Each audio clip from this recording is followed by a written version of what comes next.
So I started making decisions for our upcoming year of homeschooling, and I've begun ordering curriculum. Those curriculums have started arriving, so I thought I would do some unboxings and talk about why I chose the curriculums I did for my son, who is going to be doing kind of a hybrid kinder first year. For ELA, I looked at 4 specific programs. I looked at the Good and the Beautiful. I looked at Apologia for their program. I looked at Logic of English, and I looked at Not Consumed. I liked aspects of all of the curriculums, but ultimately, when choosing a curriculum, I went with the curriculum that I felt best fit my son's learning style, our goals for the year, and our budget. And for me, that ended up being Not Consumed. I went with their Connections ELA program.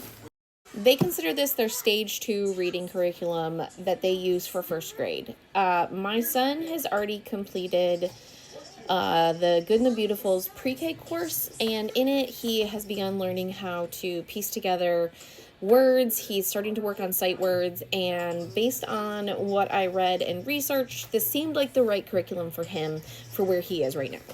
So with the curriculum, you get 4 things total. You get letter blocks, letter tiles that you're going to use throughout the program to do the different activities for learning.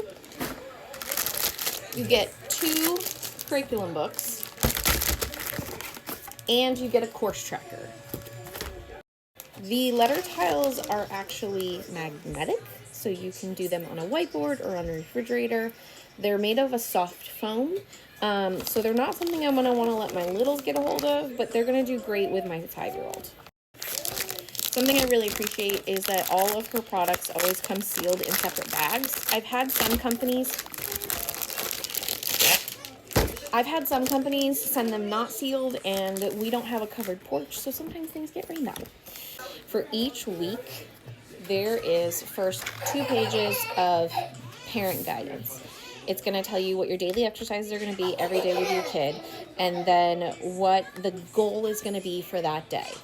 Day 1 of every week is going to be a Bible lesson that's somehow going to be connected to what they're learning for their English program. There's also a weekly Bible verse to work with your child on as the week progresses, and there's a reminder every day to work with them on that.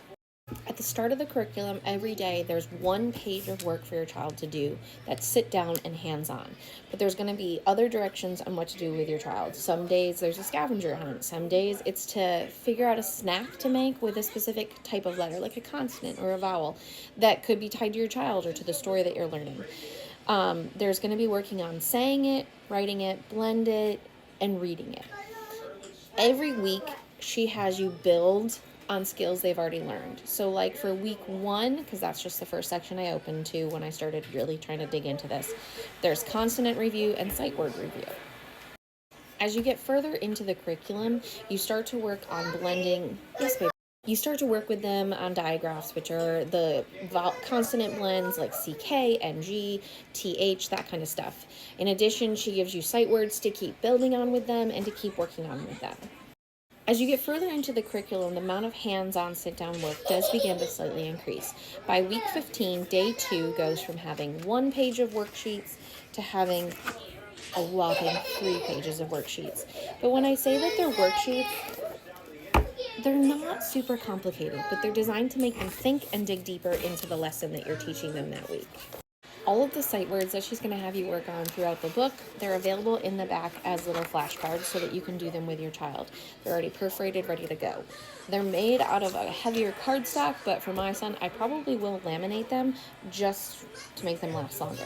In addition, she gives you blank cards in case there's specific words that your child is struggling on so that you can add them to the list.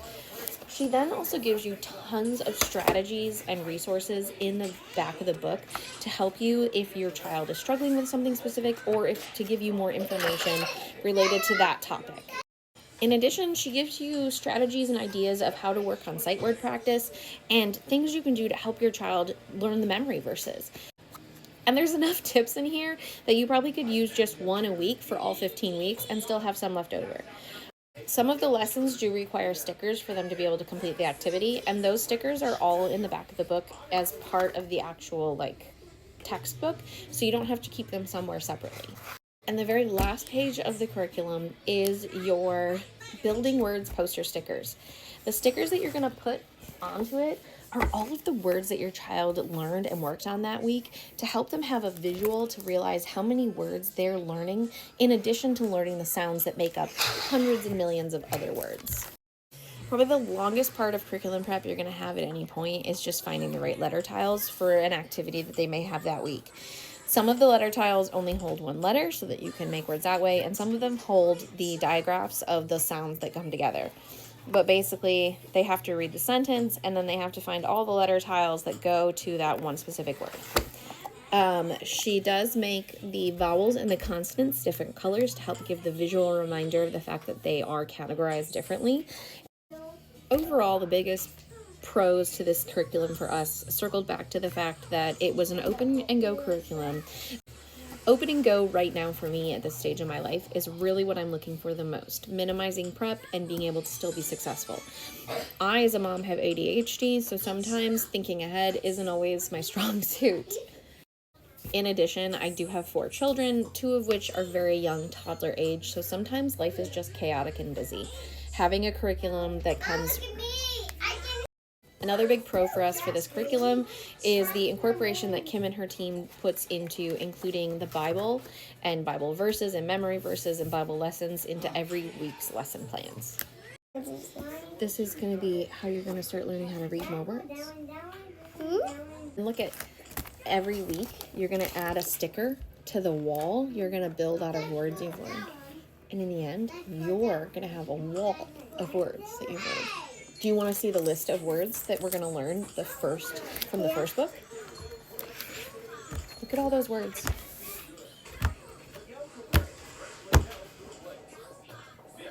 That's a lot of words. You think you can do it?